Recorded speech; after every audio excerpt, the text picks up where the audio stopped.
Ərki çatan adamın əmanətinə xəyanət edə bilərmi?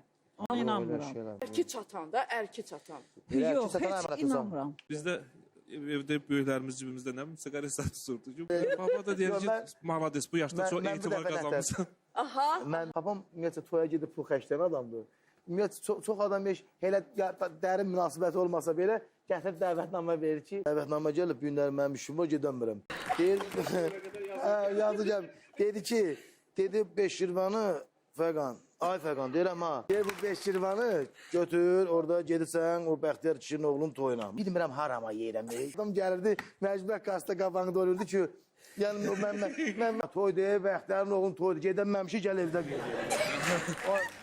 Mən dedim, bəbələrin günahı nə?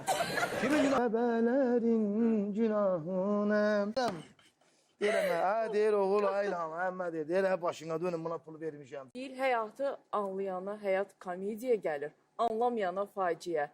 Elə şey mi ola, atandan canını qutarıb? Yəni, toy nə deməkdir, şənlik deməkdir. Toy demişkən, ay Fəqan, eşitdim, burada toylar bitdi, Rusiya bitdi, davam edir, indi Avropaya gedirsən, Almaniyaya toya gedir, buradan Almaniyaya çağırırlar, kağız, külus, sənət, sünət.